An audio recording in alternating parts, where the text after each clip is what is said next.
Don't you think it's about time for a podcast that's more fulfilling? One that's about the vibrant exchange of ideas and perspectives that happens when we actually come together.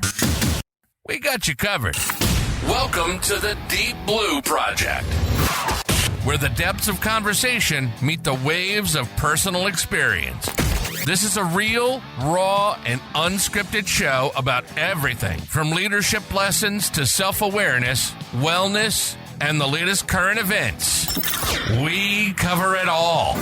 We have a rotating cast of guests as we share our personal stories, insights, and opinions on the issues that matter most. Plus, we have a blast while doing it. The Deep Blue Project. It's not just a podcast, it's an experience. And now your host, Chris Workman.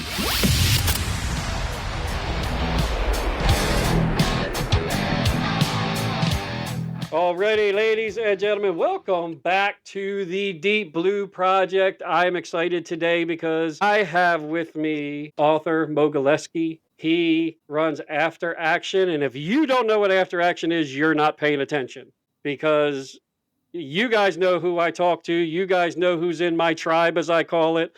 And these guys are all in on After Action, which means I'm all in on After Action. So I wanted to bring Arthur on, so him to talk about After Action, give you some information about it, how he got to it, where he's going, and what he's doing. And I'm going to let him introduce himself, because obviously people know more about themselves than I do. So Arthur, welcome to the Deep Blue Project, my brother. Thank you, sir. Thank you for the invitation. Happy to be on. Well, as I said, I've seen a lot about After Action. Of course, for some of you guys who know, Chris Scallon, who is someone who's very, very, very, very dear to me. Doug Monda, Raul Rivas, all these guys who I've really lived with, dealt with, who are in my tribe and who help me anytime that I need it, are really into After Action, which means to me, After Action is doing some great stuff and important. So how did you kind of get into what you're doing now with After Action, Arthur? Yeah, no, I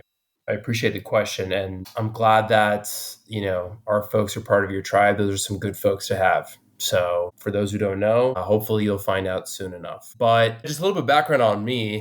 I started off in the mental health and wellness space about 13 years ago. And I came from geriatric care. I was in geriatric care for 12 years and working with elderly populations and hospice care and just constantly seeing death and, kind of end of life care. And eventually took a toll. It's kind of hard to not see progression in people's life and especially when you're providing care for them. And so I decided to make a change and a shift in my career. And there was an opportunity that presented itself to get into the substance abuse and mental health space. And so about 13, 14 years ago, we opened up our first program for men. And it was a very small, dedicated program for men. It provided care for about 6 clients at most. And about 3 or 4 years into our operation, a lot of our clientele at that time were unions, working professionals, Teamsters, IAM, a lot of large unions across the nation. We were fortunate enough to meet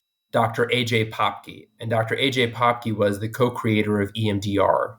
He co-created it with Dr. Shapiro in Silicon Valley. And for those who are not familiar with EMDR, it's one of the leading forms of trauma treatment and PTSD treatment. And so he was local to us.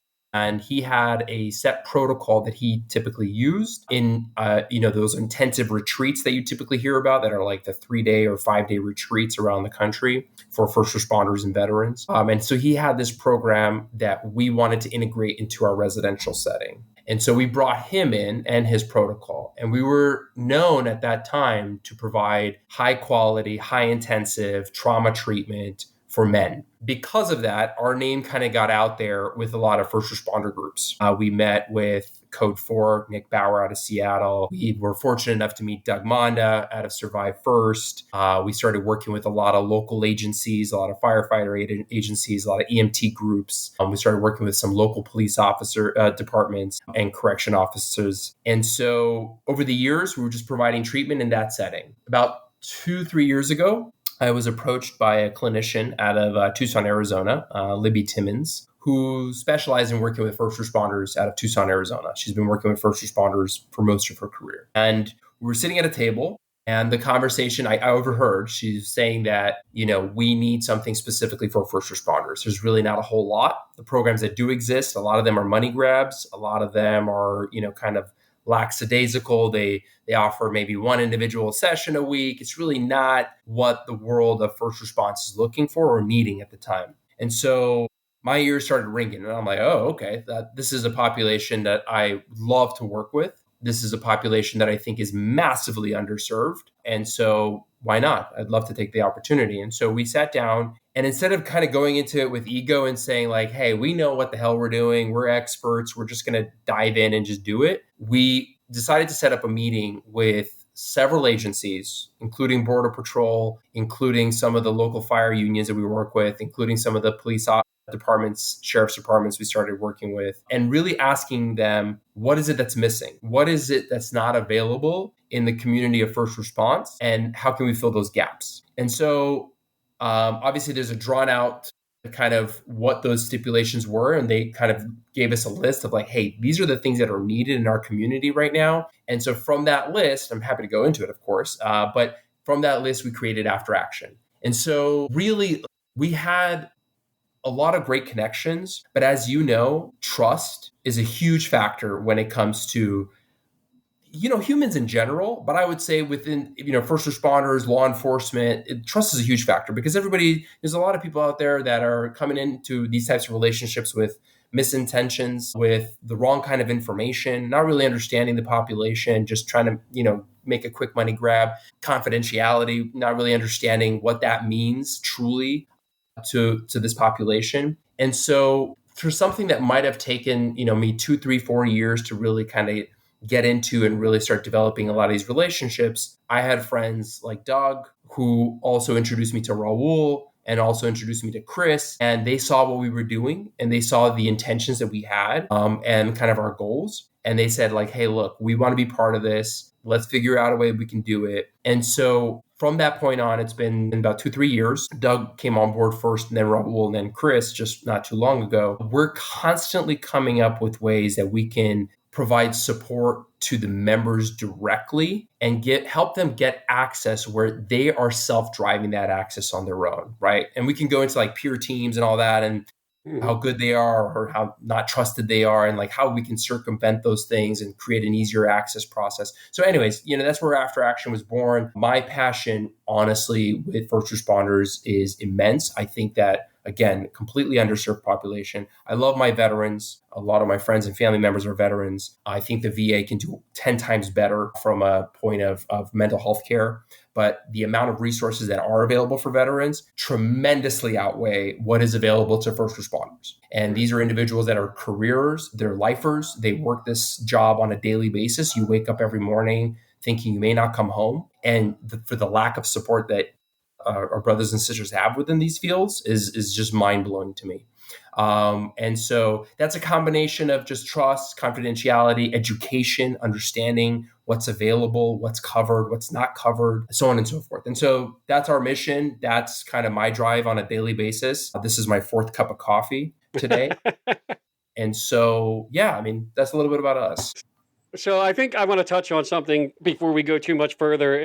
And that is something that we brought up prior to coming on. And it's something that I think I talk about as much as possible. And that is probably the money grab part. And there's a lot coming out now. And a lot of people who are in this space and people that I respect dearly are putting things out there that that's the scary part. The trust factor is the biggest thing when it comes to first responders and especially law enforcement, because I think the biggest thing that we've had over the years, and this conversation we've had a lot, is that we're scared. There's a fear. The fear is the biggest thing for us to come out and talk about things or to trust in someone who we don't know, because so much is on the line. There's a lot on the line. This is, I think that a lot of our problems that we have as first responders and law enforcement in dealing with our own issues, our stress, are problems that we get in, whether we have mental difficulties from vicarious trauma or compassionate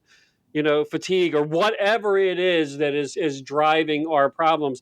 Fear is the biggest reason, because we don't trust anyone, and we have to find those people. And to your point, I was lucky because we talked about this also is when you're able to find that trust of people and we liken it to like we've said this on a couple of podcasts and now to you is we liken it to the mafia a little bit. Like if someone vouches for you, well then you're good in my book. Like I that alleviates some of that extra stress that Mhm. comes upon us trying to do what we need to do. So I think in looking at some of the things that you're doing now, which kind of puts you on the radar with Doug and Chris, is they're trusted people. Let's get it right. I don't give a shit what anybody says. Doug, Chris, Raul, these are guys that have been around a while and they're trusted by a lot of people and a lot of leaders in this industry because they're straight up front and they've been doing it for such a long time and they've been there for people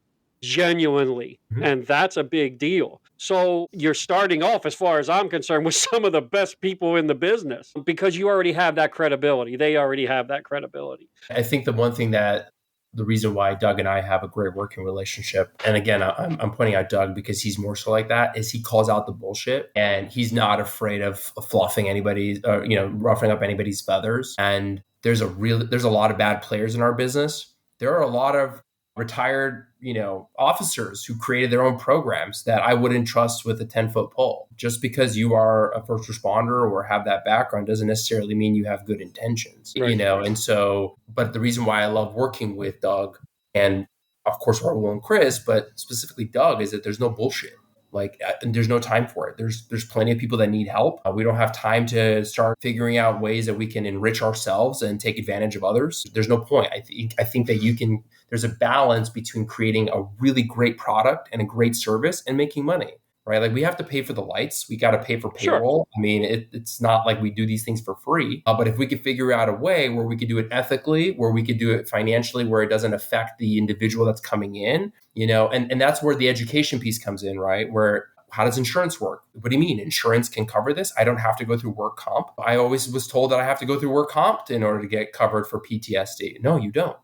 Right? There are opportunities. You pay into your insurance. Your insurance can cover this. And so by setting up kind of the system we've set up, and we've been around long enough where, I always have this also philosophy that the bad players eventually get weeded out, and it takes time. Sometimes it may be a year, a couple months, maybe it'd be 5 years, but eventually everybody kind of knows who's the good and who's the bad because it's pretty easy to spot. I mean, you kind of have to be kind of blind to not see it, or you're on the take yourself, right? But I think that's why we work well together. Going back to it, I think Doug does not bullshit around, and he works with solid folks that take care of his members. I think one of the key things that we see, and me being I don't shirk it at all. I don't sit here and say that I am a police, I'm a cop, I'm a police chief. That's what I've been. I've had the things that I've dealt with, and I've chose to start to learn.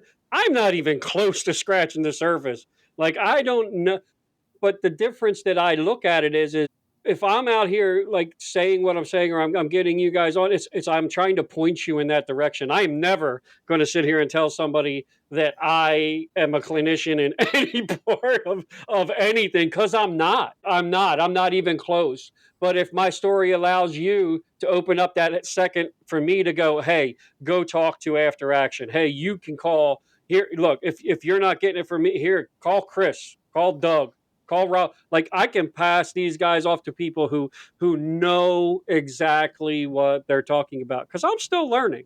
All this shit I didn't know. I'm still learning it myself. I knew nothing about these the buzzwords of vicarious trauma and compassion fatigue. I didn't know what they called it. I had no clue, but I know what it is now. Like Sure. I didn't know it then. So that I think is the scary part for some of us, and the scary part in having this conversation is if you have some of these people that throw around a few key phrases, or they want to act like they know. I'm going to tell you right up front, dude.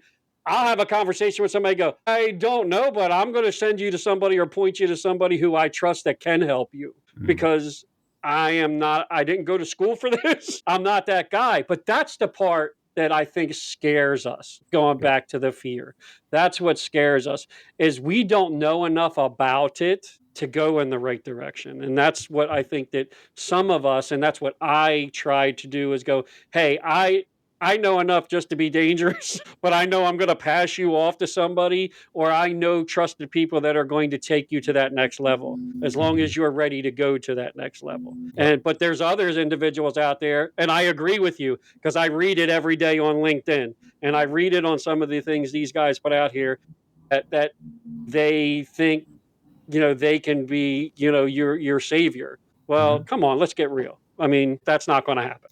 There's plenty of gurus out there. I'll tell you Right. that. So our job, my job, what I feel right now as still a leader in this business, and I got to watch kind of what I do and say, just because I am, I can't help that. It is what it is. But it's trying to bring to light these programs and these individuals who are safe for you out there to go to. And Mhm. that's why we have people on like Arthur and After Action. So we're going to get more into that because I looked at something that was great. Here's something I think is awesome because you mentioned you started out with a men's kind of thing, but I know now that they actually have a women's and a men's team Yeah. that you have. Yeah. I think on that point, one of the points that was kind of brought up to us by a lot of these agencies and departments was that a lot of female first responders, a lot of the trauma obviously does or can exist on the job, right?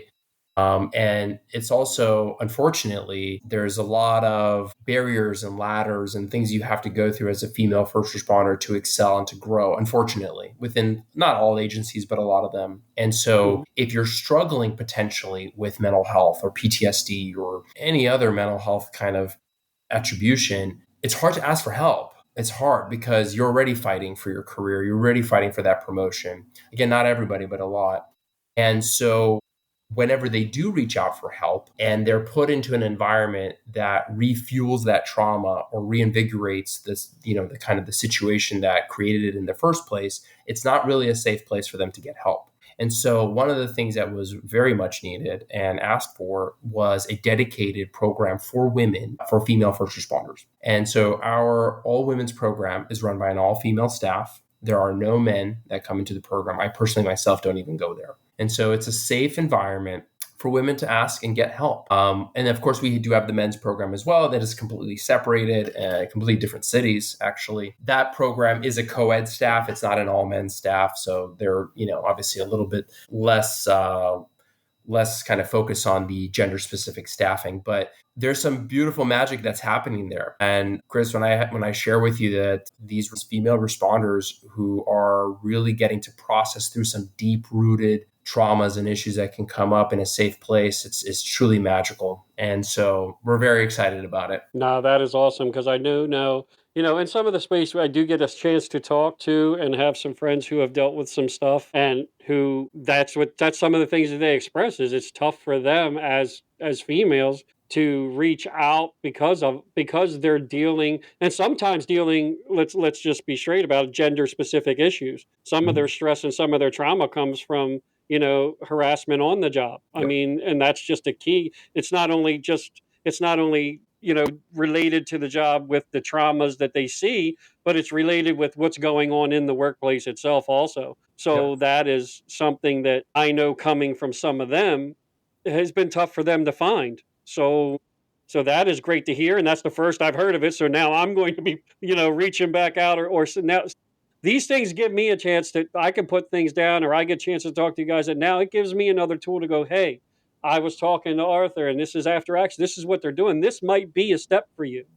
This might be something that's going to help you because you can't find what you're looking for. So that is freaking fantastic. Yeah. That's the first I've seen that. That is awesome. Yeah, I think it's actually the first of its kind in the nation. There are, like I said, there are treatment programs that are co-ed. So we're not the first treatment program to treat female first responders, but in an environment like that, it is. And, my philosophy on treatment goes a lot of different ways. Obviously, we're going back to the ADHD, but when it comes to what the environment looks like, it's important for us that they're coming to us or anybody else. When you're looking for care for yourself, you want to make sure it's in an environment that is safe and comfortable, right? So a lot of times, a responder won't ask for help because they think that help is the same environment that they just brought somebody to the other week and dropped them off after, witnessing a meth-induced psychosis Right. or whatever the case may be, right? Or an overdose. It's like, well, if I need to ask for help, they're going to put me in the same place I just dropped off the other guy last week.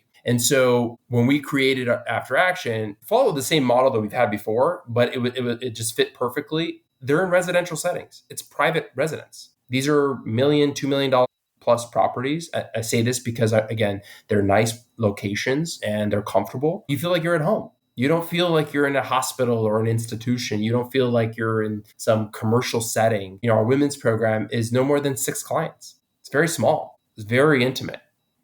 And the men's program is only 12 clients. So just because of the way the property is set up. But again, very small environments.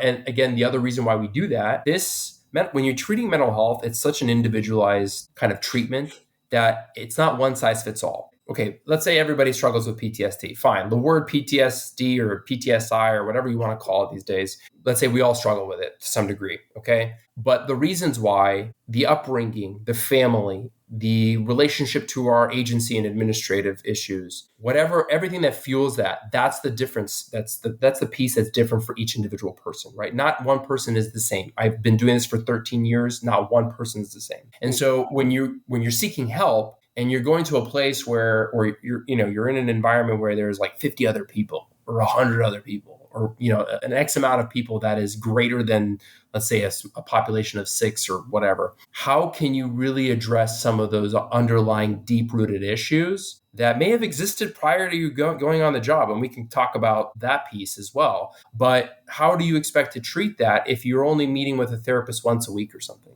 Mm-hmm. And so when we're in a small environment like that, nothing flies under the radar.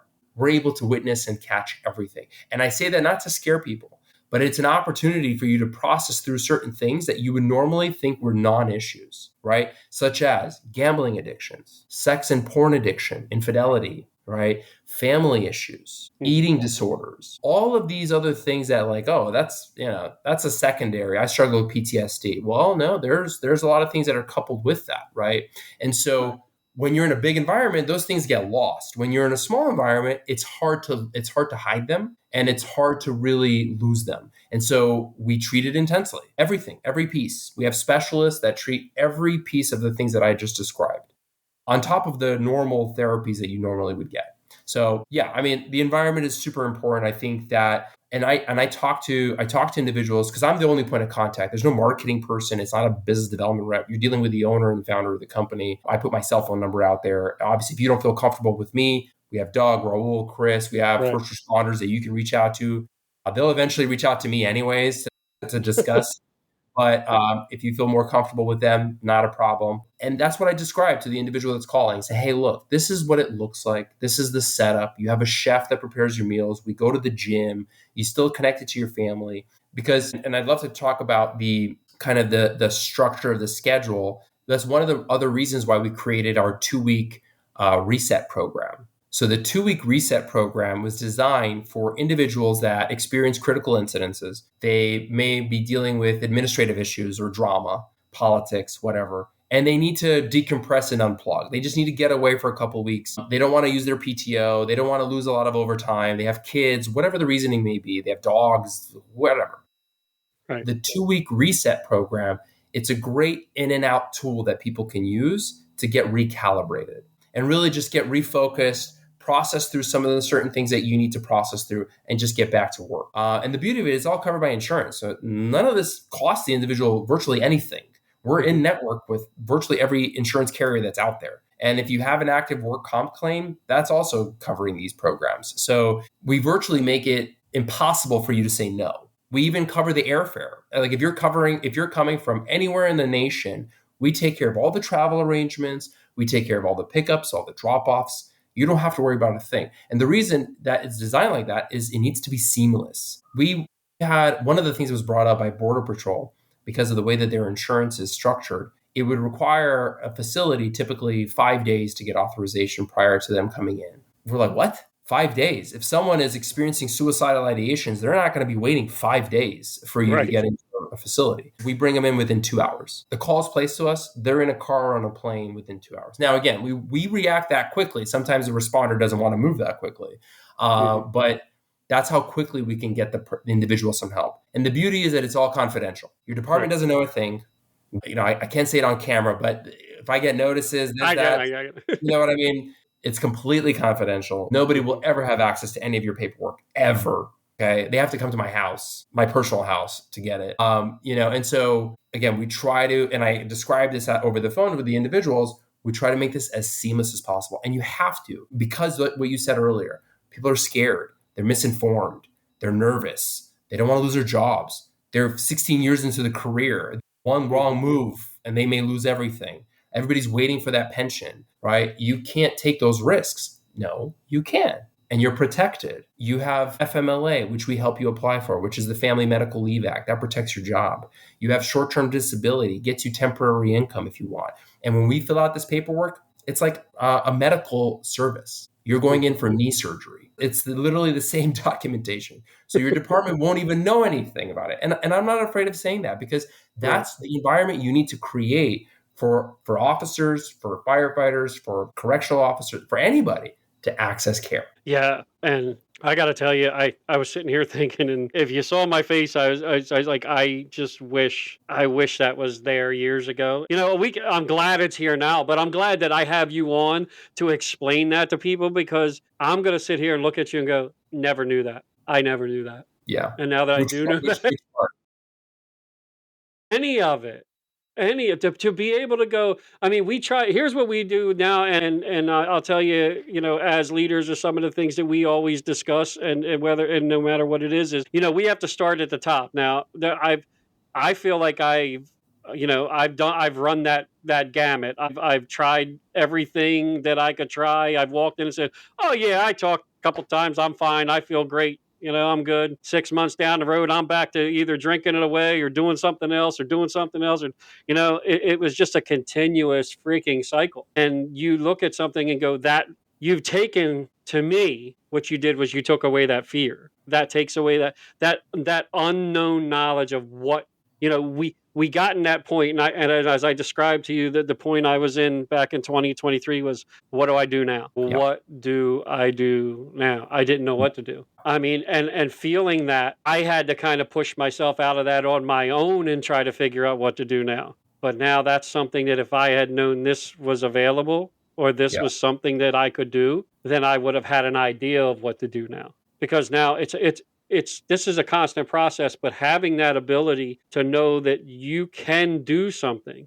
But now you're telling me as a leader that this is something that we can give to our officers, say, if you're ever there, call them. Absolutely. And we're constantly thinking of different ways, because it goes back to what I was kind of talking about before. A lot of people don't trust peer teams.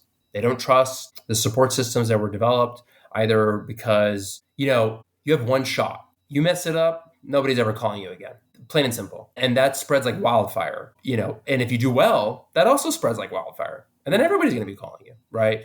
But because it's so black and white, you have so many departments that have these vast programs with 200 peer support team members that nobody uses. Like, why? You have 20,000. I mean, we're in Southern California. We have some of the largest agencies in the world, and they're not being utilized to the best of their kind of. There's a lot of reasons. I'm not going to go into a lot of that, but we are constantly thinking of ways, and we're coaching chiefs, we're coaching leadership. Like, hey, look, you don't need to know. Stop trying to know. Okay, like, just don't know. Just know that they're taken care of. That's it. You don't need to know who. You don't need to know when. Why does it matter? It doesn't give you anything else. You need to know that you have an individual that's performing at 60% at best, and you need them to coming back operating at 120%. Right? That's all you need to know. So our job is to get them to 120%.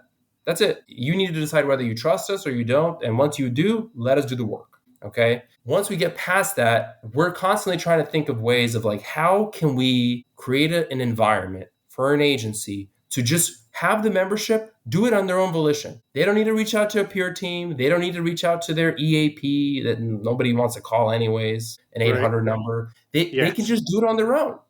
Right. And so we're coming up with all these cool things. Just kind of to plug it. The first one is tomorrow. Chris, Doug, and Raul are doing a workshop. We're doing it every week. It's peer driven. It is free. It is strictly for first responders. It is a place for people to log in and shoot the shit. It is not a therapeutic environment. Nobody's providing therapy there. If you got a problem with your agency or administrative or family or whatever, just come in and just lay it all out. Okay. And we're doing it every week. It's completely confidential. And it's led by Doug Raoul and Chris. And so that's one opportunity.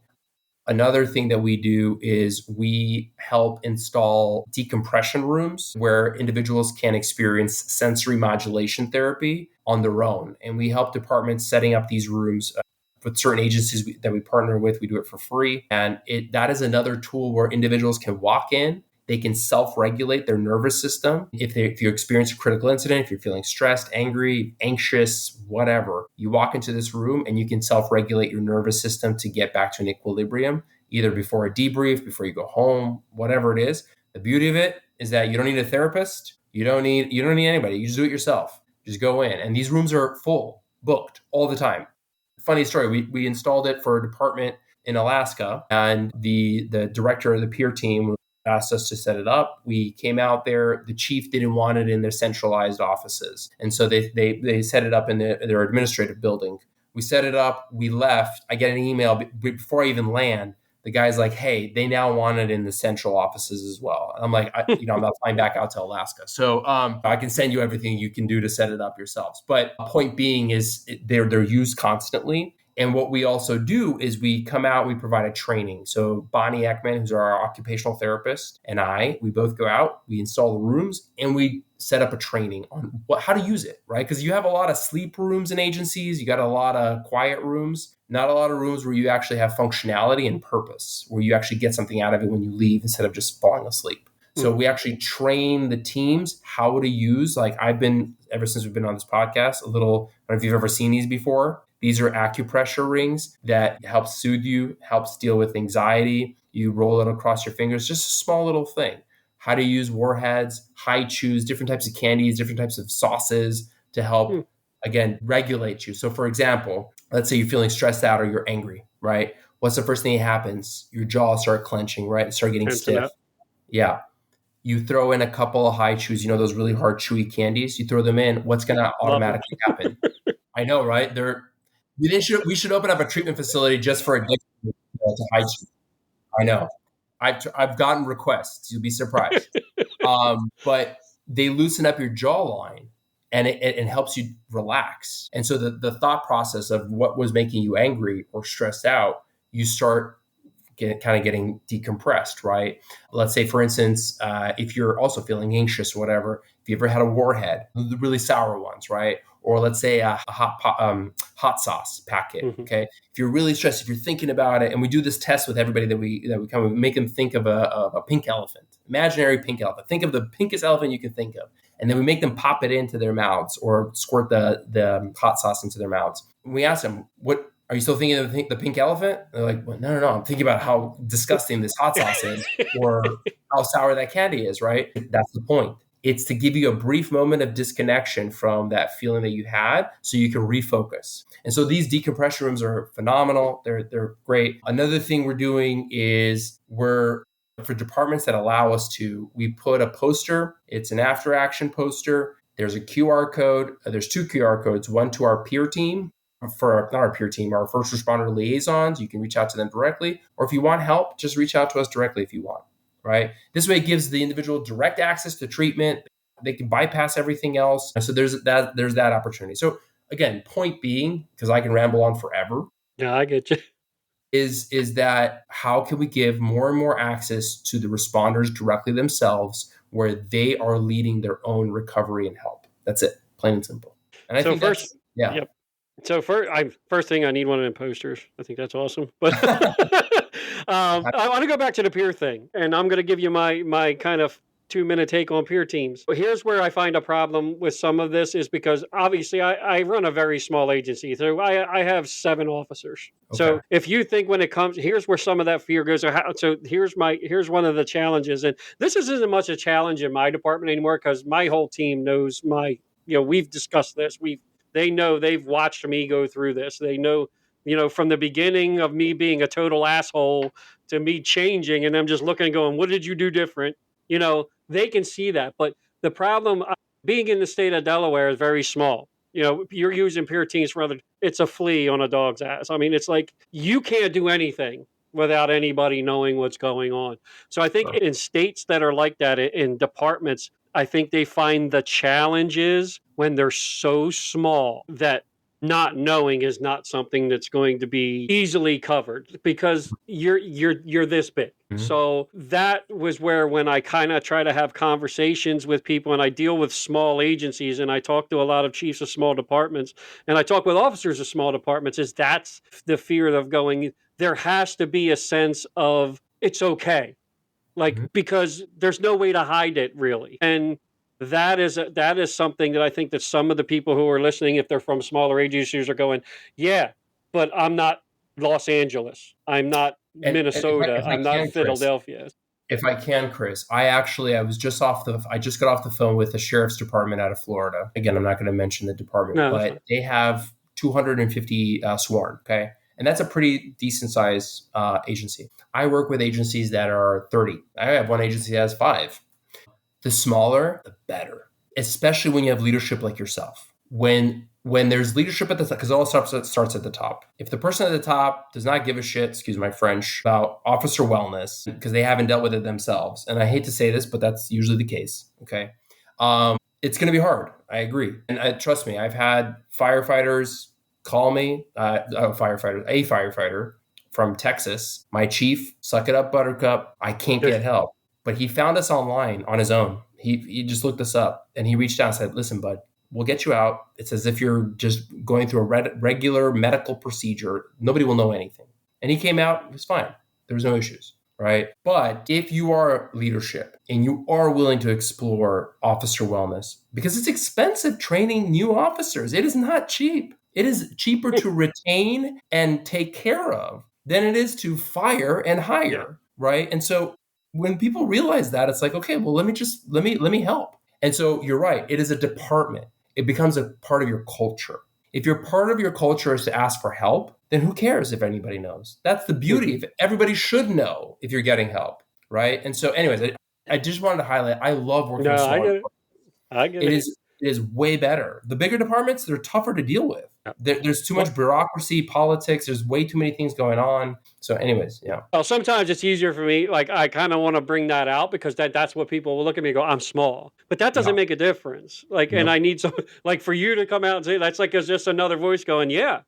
Because you have to, we try to have this discussion as much as we can, or I do. I mean, because I do have the luxury, if you want to call it a luxury, of a lot of times being in room with chiefs, obviously, and sheriffs and people to go, and you have to look at people and go, look, like, you are the number one point of contact for all of this. If you're not allowing it, or you're not showing people that they are okay to go get help because you want them to thrive, that you want them from the beginning to be able to handle the stressors of this job, and not just this job, but the stressors at home. Let's get it right. Family includes also, because we don't, it's not separate for all them people to go leave job at home, leave job at work, leave home at home. It's freaking impossible. It doesn't happen. Doing it for 30 some years, almost 40 years, I'm telling you now, you're full of shit. Doesn't happen. Yeah. But having that at the beginning is easier sometimes said it done, because I said this in a webinar not too long ago, and I'm going to say it here again. We have archaic leadership, unfortunately, that is still hanging around, that needs to retire or get out of the business because they still have that thought of suck it up, you can get through it, when quite honestly, they're not doing it themselves and they know it. Yeah. And if you're not, God, I got beat up for this. I'm going to get beat up for it again. If they're not taking care of you, there is enough agencies in the United States of America that are trying to hire good cops. Go find one that takes care of their police officers and get the hell out. You said it, Chris, not me. Get the hell out. Go where somebody values what you're doing. 100%. Go with somebody who's going to take care of you, because that person is not going to change. I think that needs to 100% be mentioned. With the amount of unfortunate suicides that we have every year, more needs to be said. And if you're not being taken care of, I agree with you 1,000%.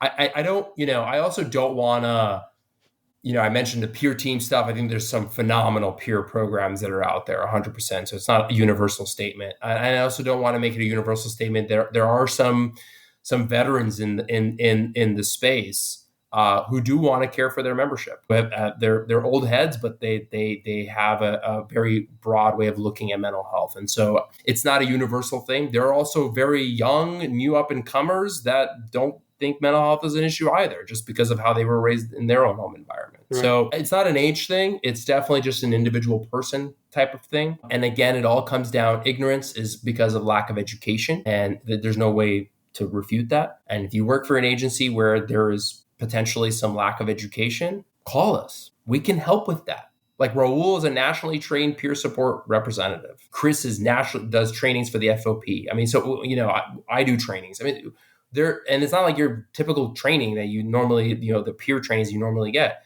or it's just, again, what's available to the membership, right? Because a lot of times also it's like, oh, it's going to cost us. We're going to lose money. It's like, who's going to pay for all of this? So we figured out the system, so it doesn't cost anybody anything. Let's just do it. You guys are already paying for insurance anyways. Might as well just use it, right? Yeah. So, happy to help anybody if you're in that position. Well, guys, I know we could talk about this for hours and hours and hours. Arthur's got things to do, so I definitely would like to revisit this. As you know, he did speak about the webinar type thing they got going on once a week.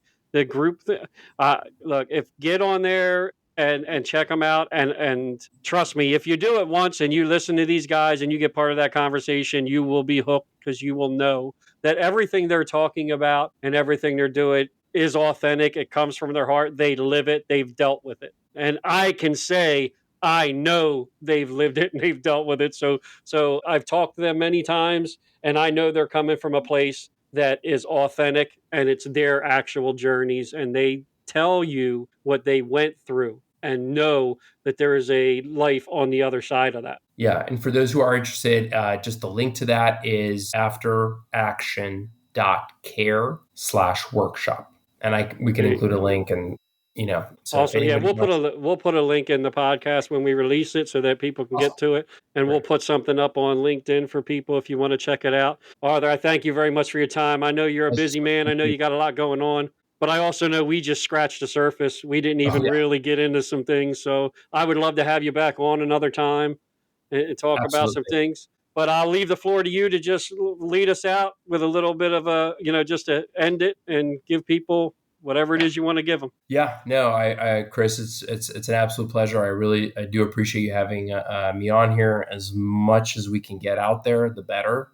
So I appreciate your time and what you're doing for the community and your service. So thank you for your career. Yeah, I mean, I would just say, if anybody, even if you don't feel like you need something that's intensive and you want to talk it out and you just want to explore what things may look like to get help, feel free to contact me directly on my cell phone. I'm available 24/7. I don't sleep, and I have a very understanding wife. So my cell phone number for anybody who's interested, 571-9841. Again, text, call me. Try not to spam me if possible. I get enough of that. But no, seriously, if you just want to talk it out, you want to explore what options are available to you or your agency or you personally or a family member, because we do have civilian programs as well. And we have opportunities for civilians to access care. So for any family members who may be struggling, kids, spouses, we're happy to help as well. So anyways, Chris, thank you so much. I appreciate you, sir. Thank you, Arthur. I appreciate your time, brother. You stay safe, and thank you for being on the Deep Blue Project. Guys, we will have that information tied into this podcast for you, so you can check it out later. And you all take care. Until next time, stay safe. You've been listening to the Deep Blue Project. As a father, husband, friend, and someone who loves to chat about anything and everything, Chris brings over 3 decades of public service experience to the table. With a background in firefighting and law enforcement, along with degrees in criminal justice and behavioral science, he's seen it all, and he's learned a thing or two along the way.